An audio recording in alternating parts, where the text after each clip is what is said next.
Nous sommes au 8e jour de la guerre contre l'Iran et la situation continue de s'aggraver de manière spectaculaire.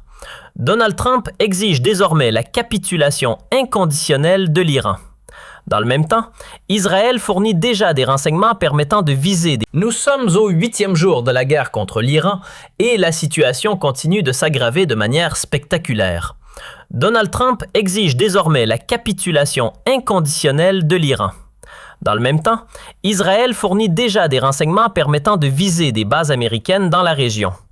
La Chine, de son côté, envoie des missiles vers l'Iran, tandis que les prix de l'énergie explosent partout dans le monde. Les coûts de transport du gaz naturel liquéfié ont bondi d'un incroyable 650%.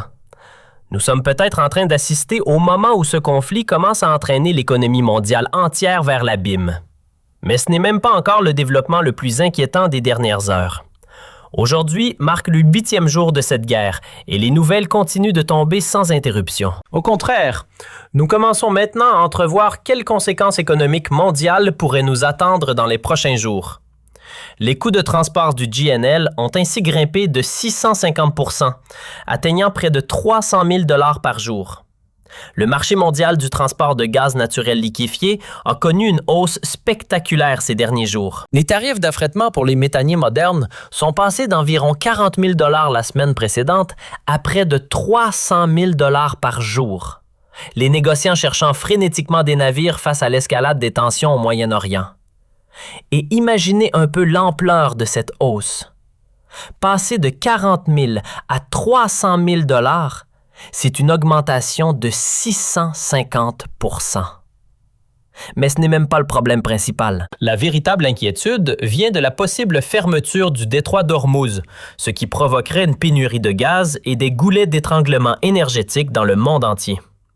Le Qatar, deuxième producteur mondial de GNL, prévoit déjà une hausse du prix du gaz pouvant atteindre 400%. C'est tout simplement incroyable. Et ce n'est pas seulement le gaz qui flambe, mais aussi le pétrole. Mon collègue Colia écrivait récemment que le prix du pétrole est déjà monté à 90 $ le baril. En Allemagne, on pourrait bientôt voir le prix de l'essence atteindre 3 € ou plus. Le Qatar avertit que la guerre contre l'Iran pourrait faire vaciller l'économie mondiale et que le prix du pétrole pourrait grimper jusqu'à 150 $ en quelques jours seulement, alors que les États du Golfe se préparent à réduire leur production. Autrement dit, si faire le plein vous fait déjà mal au cœur aujourd'hui, préparez-vous à une situation encore bien pire. D'autant plus que Donald Trump a annoncé qu'il n'y aurait désormais plus aucune négociation avec l'Iran et qu'il exige une capitulation sans condition. Le journal Bild titrait même « Trump exige la capitulation totale des mollahs ». Le président américain Donald Trump a pratiquement exclu toute négociation avec les dirigeants iraniens concernant une fin de la guerre au Moyen-Orient. Il n'y aura aucun accord avec l'Iran, sauf une capitulation inconditionnelle, a écrit Trump vendredi sur sa plateforme Truth Social. Il a ajouté qu'après cela, et après la mise en place d'un dirigeant qu'il juge grand et acceptable, les États-Unis, avec leurs nombreux alliés et partenaires puissants, travailleraient sans relâche pour ramener l'Iran au bord du redressement et le rendre économiquement plus grand, meilleur et plus fort que jamais. Mais cela signifie aussi que ce conflit pourrait encore durer des semaines, voire des mois. Car de son côté, l'Iran a déjà annoncé qu'il se préparait également à une guerre prolongée et qu'il allait intensifier ses attaques contre Israël ainsi que contre les forces américaines dans la région. Le président iranien Pezeshkian a déclaré que le pays était entré dans une nouvelle phase de la guerre. Selon lui, l'Iran a déjà utilisé ses anciens stocks de missiles et la véritable technologie de la République islamique va désormais apparaître. À partir de maintenant, des missiles Khorramshahr seront lancés vers le Golfe et le Moyen-Orient avec des frappes intensifiées contre Israël et contre les forces américaines stationnées dans la région. Tous ceux qui ont choisi de se positionner contre l'Iran devront, selon lui, en subir les conséquences dans les prochaines heures. Ces nouveaux missiles Khorramshahr seraient nettement plus dangereux que les anciens systèmes iraniens, et cela pour 3 raisons principales. Premièrement, grâce à leur propulsion à combustible solide, ils peuvent être lancés immédiatement, ce qui les rend beaucoup plus difficiles à détecter à l'avance par Israël. Deuxièmement, ils disposent d'ogives manœuvrables, ce qui complique considérablement leur interception. Et troisièmement, ils présentent une signature radar plus faible, une précision accrue et peuvent être utilisés lors de salves massives. Et c'est précisément là que se situe le point critique. Le département américain de la Défense a signalé que moins de missiles iraniens avaient été tirés au cours des 2 derniers jours, ce que Donald Trump a immédiatement présenté comme un grand succès. Mais cela ignore complètement le fait que l'Iran a simplement vidé ses anciens stocks et se prépare désormais à utiliser ses missiles les plus modernes. Plusieurs médias rapportent d'ailleurs que cette nouvelle phase pourrait commencer dès le week-end prochain, ce qui signifie que l'escalade pourrait reprendre de plus belle dès demain. Et c'est là que la situation devient encore plus explosive, car une nouvelle information fait déjà la une. Après l'attaque de drones contre Chypre, la question d'une adhésion de l'île à l'OTAN est désormais ouvertement discutée. Si cela était possible, nous déposerions déjà une demande dès demain, a déclaré le président Nikos Christodoulides à la chaîne grecque Sky. Il a également expliqué que Chypre préparait déjà activement les conditions d'une éventuelle adhésion à l'OTAN.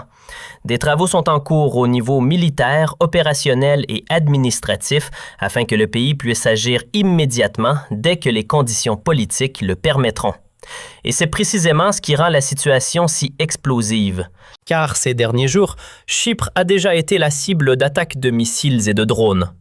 Peu importe finalement que ces attaques proviennent directement de l'Iran ou qu'il s'agisse d'une possible opération sous faux drapeau menée par Israël.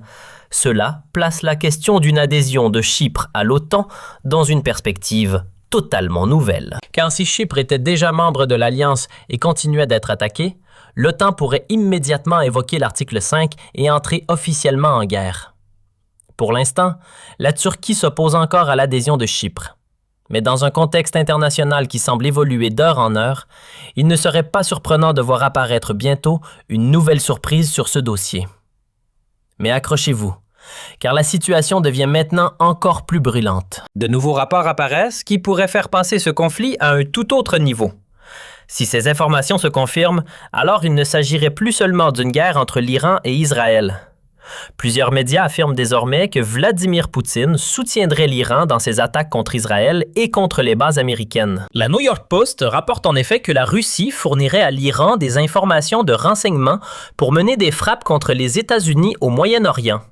Selon ce rapport, Moscou transmettrait à Téhéran des données sur les positions des forces américaines dans la région afin de l'aider dans son affrontement avec les troupes américaines. Depuis le début de l'opération Epic Fury, il y a une semaine, le Kremlin aurait partagé les emplacements de navires de guerre, d'avions et d'autres équipements militaires américains, selon 3 sources citées par le Washington Post. Cela pourrait également expliquer pourquoi l'Iran est capable de viser non seulement les bases américaines au Moyen-Orient, mais aussi de frapper avec précision des systèmes radars valant des milliards de dollars, ainsi que des bases secrètes de la CIA dans plusieurs pays arabes. En d'autres termes, la Russie ferait ici exactement ce que les États-Unis font en Ukraine. Et cela montre clairement qui pourrait tirer les ficelles en arrière-plan. Mais ce n'est pas tout. La Chine fournirait également des missiles à l'Iran, ou du moins des kits presque prêts à être assemblés. Cela signifie que l'Iran ne manquera pas de missiles de sitôt et qu'il pourrait poursuivre cette guerre bien plus longtemps que ne l'espérait Donald Trump. Pour Moscou, comme pour Pékin, ce conflit représente une occasion idéale d'affaiblir au maximum les États-Unis et l'OTAN. La Chine, en particulier, n'a même pas besoin de tirer un seul missile pour tirer profit de cette situation. En tant que deuxième puissance militaire mondiale, elle peut affaiblir les États-Unis indirectement en laissant l'Iran mener l'affrontement. Et après l'annonce de Donald Trump selon laquelle des systèmes de défense antimissiles seraient retirés de Corée du Sud pour être redéployés en urgence en Israël, Pékin pourrait bien remporter une double victoire stratégique. Dans ce contexte, il ne serait pas surprenant que la tension s'étende bientôt à un autre point sensible de la région, par exemple autour de Taïwan. Et il y a un autre élément particulièrement frappant. Sur certaines chaînes de télévision américaines, des discussions émergent déjà sur la manière de prendre le contrôle du pétrole iranien. Cela soulève une question dérangeante. Ici, une fois de plus, le véritable enjeu de ce conflit était le pétrole. Certains analystes évoquent même l'importance stratégique d'installations situées dans le golfe Persique, dont la destruction ou la prise de contrôle pourrait priver l'Iran d'une grande partie de ses ressources énergétiques. Et là, beaucoup commencent à y voir un schéma qui se répète. L'Irak hier, le Venezuela ensuite, et maintenant l'Iran. À chaque fois, la question du pétrole apparaît au cœur des tensions géopolitiques. Donald Trump avait pourtant affirmé vouloir être un président de paix et éviter de nouveaux conflits. Mais aujourd'hui, les États-Unis se retrouvent engagés dans l'un des affrontements les plus dangereux que le Moyen-Orient ait connu depuis longtemps. C'est précisément pour cette raison que certains observateurs estiment que la situation est en train de devenir incontrôlable. La Russie serait impliquée en arrière-plan, la Chine profiterait de la crise